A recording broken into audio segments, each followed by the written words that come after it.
Okay, here we go. Look, this is really just going to be a little bit of everything. This here was part of a video that I had mentioned in the last post that I was going to get together. I'm going to show some recent pickups, a lot of Lucio Parrillo run stuff that I'm going to show. Also, I have an unboxing, and a lot of people put background images and stuff, and I just happened to put this one, little signed A.Hughes poster print called Other People's Stuff. It's actually the cover of, what was it, Convergence Zero, a pretty hard to find book in its own right. Anyhow, let's get started here with first thing. This is just something that I wanted to spotlight real quick. This is something I've been working on lately. El Doctor Strange. Most of these books are in really good shape. A couple spine ticks and things like that. But luckily I bought this book well before the current Doctor Strange success. But anyway, that was 166. Everyone knows the good doctor. 169, I mean to say. And that was the first issue of his solo series. This is the second issue, 170. And same idea. A couple spine ticks. But for the most part, pretty strong example. 170. One of my favorite covers in the run here, 171. Take a look at that. And similar here, that might be the spine tick of the bunch right there.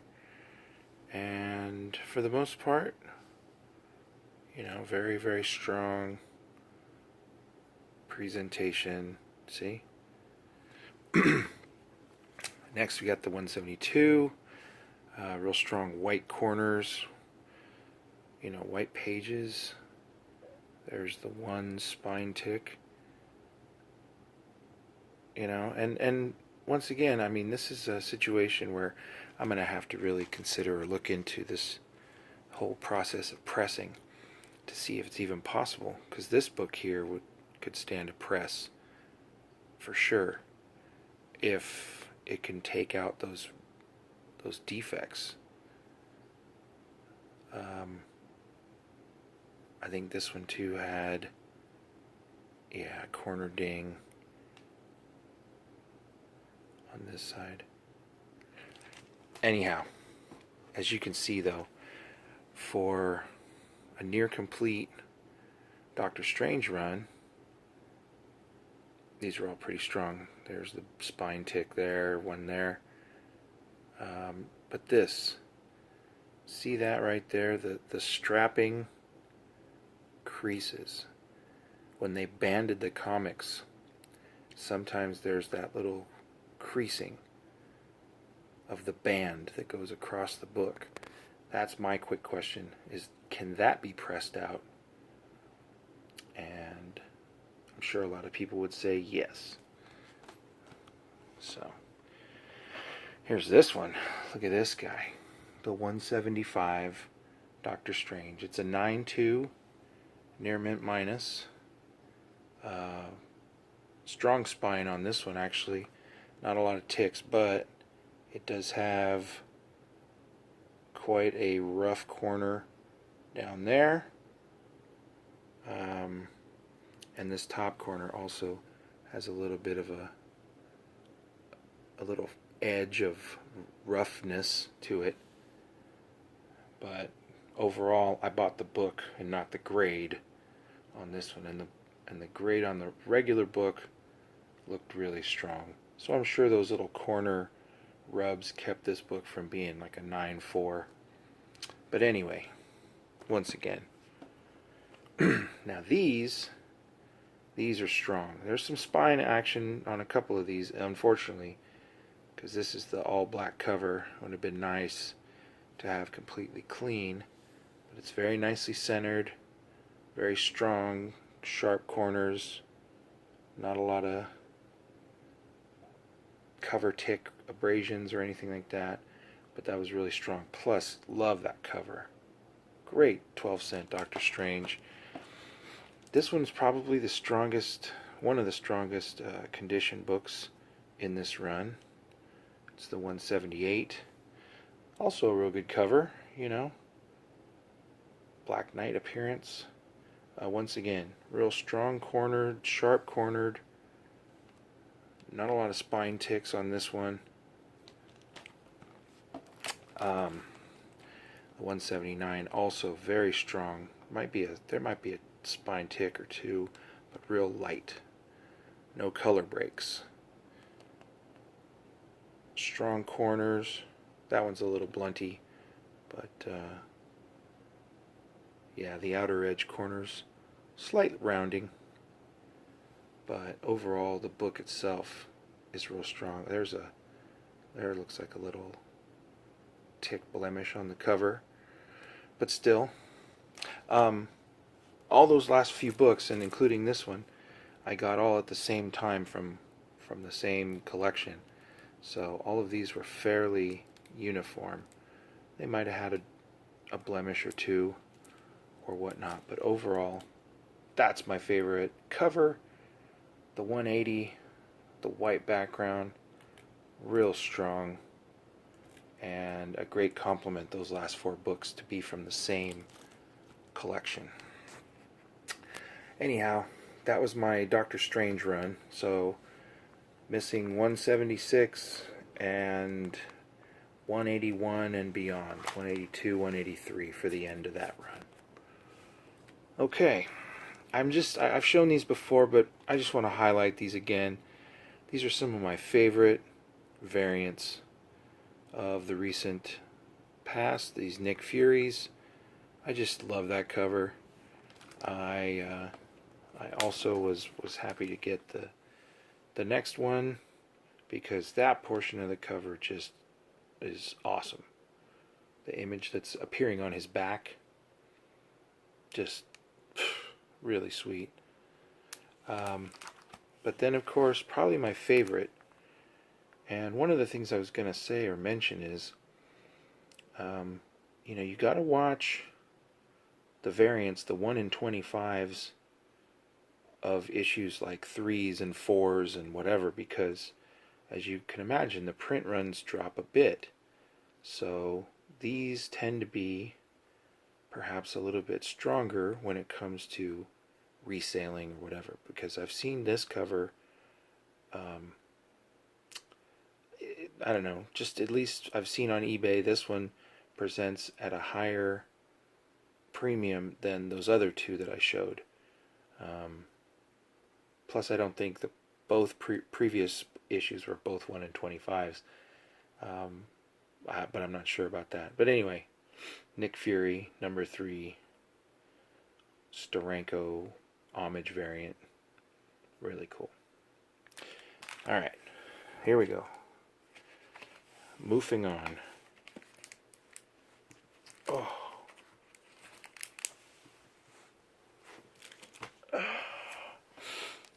This one, real quick, little shout out to Tyler Mickles, T-Mick, I guess. Anyway, he showed this book to me on a live web streaming thing before he and Killawood went to Heroes Con. But this is just a really awesome 1 in 50, issue 3. And this goes along with what I was just saying, where the ratio variance of issues like the 3rd or 4th issues really sought after, and plus the print runs probably drop a bit.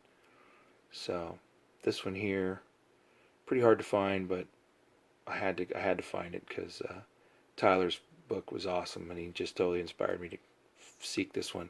Actually, the story real quick is I found this in a store behind the counter in their variant section, well after the this book had come out, and I was pretty surprised to just find it on a shelf. They had a $50 price tag on it, and I managed to actually make a good case, and I talked them down. So I got this for $35, and I'm really happy to have that. I thought that was a decent price for that rare variant. Speaking of, wowzers, this here is a variant, second print variant, the bloody sword and all, of 38 Wonder Woman.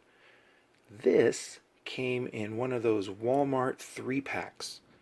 I couldn't believe it. I mean, I got the Walmart variant. I think it was for Superman #1, and the next issue was just some throwaway issue of Action Comics. And then the third one in that pack, as I pulled it off, I started to see this white sketch, and I realized it was the 38 Wonder Woman.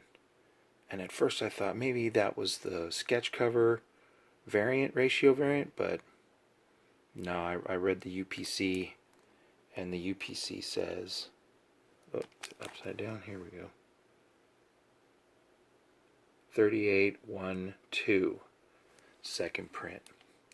But anyway, this second print seems to be a little bit rarer and hold a little bit more mystique or cash value, because I see it tend to be higher on eBay than the other issues. But whatever. Got it in a 3-pack for mere $1 something. Speaking of, there's the 1 in 50 sketch of the 38. That too, I think I also got for maybe, I think that was 12, 13 bucks. This is the regular issue copy 38, and I dug this out of a back issue bin. Couldn't believe it when I pulled this up that it was still there, but happy to have found that for less than cover price. Now, moving on to some other things that I was promising. This here's some variants, or sought after artist variants. This is a J.Frison Red Sonja, and a lot of good going on there. I just really like her soft touch penciling. This is another Frison Red Sonja. It's number 10. Just an awesome full body rendering of Red Sonja. This one here, same thing on the Vampirella number 10. Just really awesome artwork, pose, just works out pretty cool. This is a classic artist on a classic character, Vampirella. It's a Terry Dodson face to face Vampirella cover. That was number 5. Now, Lucio Parrillo. Wow, this is an amazing cover. Sweet, great shape, and he's rather fond of these staring into the skull. Alas, Yorick, I knew him well, Horatio. Look at that. There's also a Virgin variant out of this very same image, and that is not cheap. But this is issue 6, Queen Sonja, Lucio Parrillo. This here, another one, great in the background, that skull image, really cool. Another great pose. I dug these out of back issue bins. I think it was Alex, the comic hoarder, who went out and started to buy up, or started to find some Lucio Parrillo, and I kind of took that cue and went out one day, and basically I just bought the ones that were in the best shape. I found others, but these are the ones that really were the best shape. I left the ones with some spine ticks, but I think I got some really good covers. These full body pose covers with Lucio Parrillo, I mean, backgrounds are cool, the foregrounds are great. I mean, the detail, the cuts in her leg, the drip from the sword. I mean, whatever. This is getting to be one of my favorite artists' works to track down. And if you're not careful, some of these are going to get real expensive real quick, because I can't imagine the print runs on these are very high. Speaking of, Queen Sonja 35, really cool crouching Parrillo stance. Here we go with another one. You always got to look, because in his backgrounds he'll always have something for you to look at. And then, of course, the foreground, his main muse or whoever he's drawing, just the facial expressions, just the humanity that he gets out of the creating of these characters. Just awesome, man. Love it. Kind of dig this cover too. Little knife behind the back. The bat vampy wings extending there on either side. Is there a spine tick in this one? Yeah. Yeah, real slight. I was kind of bummed about that. I was hoping to see, you know, more perfection. This one, however, wow, real strong cover. Great pose, great detail, that butterfly in her hand. Again with the lacerated legs. Warlord of Mars, issue 21. The Virgin variant of this Warlord of Mars, man, I've seen some ungodly prices on it. $150 for the Virgin variant on that. Crazy. Coming up to the end here. This is Warlord of Mars, the 35, the next issue. Big old crazed ape, and once again, just a great use of the techniques that he has. Moving on real quick to the unboxing. These are some issues that I just got today. Was not thrilled with the condition of this book here, but it's a John Tyler Christopher Venom variant. I was real keen on having this picture, this cover, but was not thrilled at what it came. A lot of weird little rolls and puckers and lines on the cover itself. Luckily, I only paid $3 for that. Next,